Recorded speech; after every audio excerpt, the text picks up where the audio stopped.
దేనికండి ఇది? పేడ ద్రావణం మొక్కలకు చాలా బాగా. అది అప్పుల్లో వేసేవారు అంతే కదా, పేడలో వేసేవారు కదా మొక్కలకి పల్లెటూరులో వేసేవారు. ఈ ద్రావణాల కింద చేసుకుంటున్నారు టెర్రస్ గార్డెన్స్ కట్టుకుని. మీరు బెల్లం వేసారు? బెల్లం కూడా పర్మెంటేషన్ అవ్వడం మొక్కలకి ఐరనా? అంటే బెల్లం వేయడం వల్ల బెల్లం శనగపిండి కూడా కావాలంటే వేసుకోవచ్చు.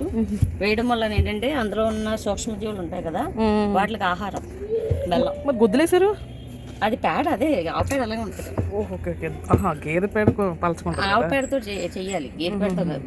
ఆవు పేడ చూడాలండి, గేదె పేడ చూసి. గేదె పేడ పలచుకుంటుంది, ఆవు పేడ గొద్దులుకుంటుంది కదా. గొద్దులుగా ఉంటుంది. అదే ఏంటి గొద్దులుగా ఉంది, ఇందాలు తెచ్చినప్పుడు చూసాను. గొద్దులు ముద్దల కింద ఉంటుంది అనమాట. ఆవు పేడలోనే పోషకాలు ఎక్కువ ఉంటాయి. ఆవు పేడలో పోషకాలు ఎక్కువ ఉంటాయి. ఏదైనా కల్చర్స్ చేసుకున్నా మనం ఏం చేసుకున్నా ఆవు పేడతో చేసుకుంటే బాగుంటుంది అనమాట. నీళ్ళు కలుపుకుంటారు. దీన్ని గమ్ నిండా అంటే 200 లీటర్స్కి 2 కేజీలు బెల్లం, ఒక 20 కేజీలు ఆవు పేడ, 20 కేజీలు ఆవు మూత్రం. ఆవు మూత్రం గోశాల నుండి తెచ్చుకున్నాను అనమాట. అది లాస్ట్ టైం తీసుకొచ్చారు, కార్లో తెచ్చేసుకున్నాను. 7-8 డబ్బాలు. అదొక 20 లీటర్లు గోమూత్రం, ఇంకా వాటర్ కలిపేయడమే. ఇదంతా నిండిపోద్దా పైకి? పైకంటే వాటర్ వేసి నింపేయాలి. సో అది అలాగా ఒక 1 వీక్ అలాగా పర్మెంటేషన్ చేసుకొని తర్వాత ఒక మొక్క దగ్గర ఒక హాఫ్ లీటర్ వేసుకుంటే సరిపోతుంది. అలాగే తీసుకొని అది 1 మంత్ ఒకసారి వేసుకుని మన గార్డెన్ పెద్దగా కాబట్టి 2-3 టైమ్స్కి వస్తుంది. మళ్ళీ ఇది ఎన్ని నెలలకు చేసుకుంటారు? మళ్ళీ అయిపోయిన తర్వాత చేసుకుంటాను అంతే.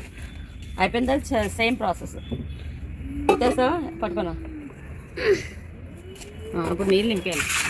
ఇద్దరు కలిసి నీళ్ళు నింపాను. నీళ్ళు నింపాలి.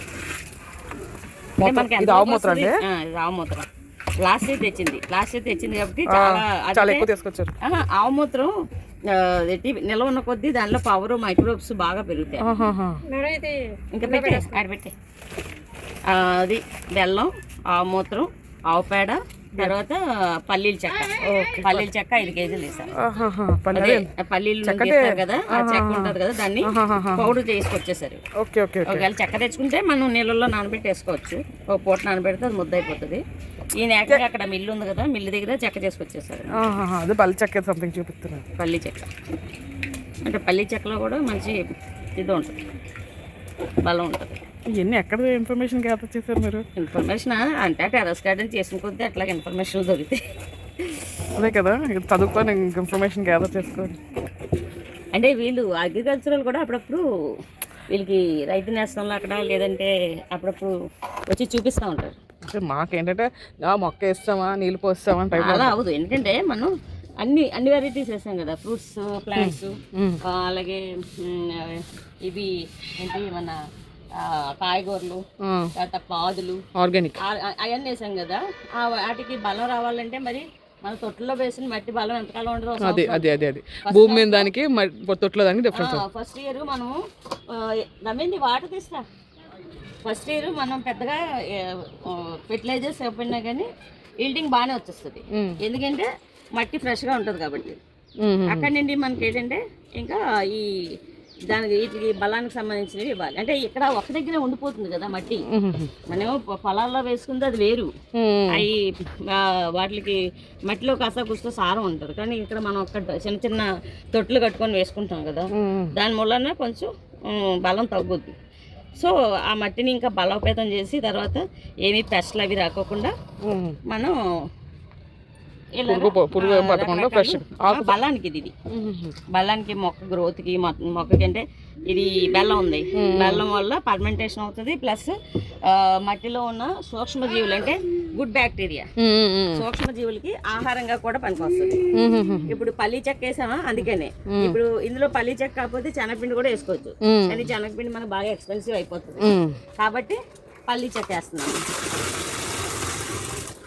అలాగనమాట. అంటే పల్లి చెక్క ఎందుకంటే అది మట్టిలో ఉన్న మైక్రోబ్స్ అన్నిటికీ కూడా ఆహారం అనమాట. ఆహారం లాంటిది. మట్టిలో వానపాములు ఉంటాయి, ఇంకా సూక్ష్మజీవులు చాలా ఉంటాయి, వాటికి ఆహారం అనమాట పల్లి చెక్క. అంటే ఫుడ్ పల్లి చెక్క యాక్చువల్లీ శనగపిండి కూడా వేసుకోవచ్చు. శనగపిండి మనకు బాగా ఎక్స్పెన్సివ్ అయిపోతుంది కదా. అదొకటి అంటే బెల్లం పల్లి చెక్క పౌడరు దానికి యూజ్ అనమాట. నేను ఆవు పెంట కానీ ఇలా కూడా వాడతారని. పెంటలో అసలు చాలా బలం ఉంటుంది. అదే మూత్రం కూడా చాలా పవర్ఫుల్ కదండి. ఆవు మూత్రం అయితే ఇంకా దొరకదు. అంటే మన విలేజ్ వల్లనే యాక్చువల్గా గోశాల ఉంది కాబట్టి గోశాలకి తెలిసిన స్టూడెంట్ అక్కడ గోశాలలో కాంటాక్ట్స్ ఉన్నాయి. కాబట్టి ఆ అబ్బాయి చెప్పాడని మనకి కావాల్సినంత మొత్తం ఇచ్చారండి. ఎన్ని ఒక 7-8 డబ్బాలు వెళ్ళి వేసి కార్లు వేసి తెచ్చారు. ఇప్పుడు లాస్ట్ డే తీసుకుంది ఇప్పుడు వరకు అలాగే ఇంకా ఉంది. ఇంకొక 2 డబ్బాలు ఉన్నాయి, 30 లీటర్స్ డబ్బాలు ఉన్నాయి. ఇంచుమించు 150 లీటర్లు అలా తీసుకొచ్చాము. అదే లాస్ట్ టైం డ్రమ్ పెద్ద డ్రమ్ అక్కడ ఉంది కదండి, పెద్ద చూసాను. అది కాదు, మేము లోపల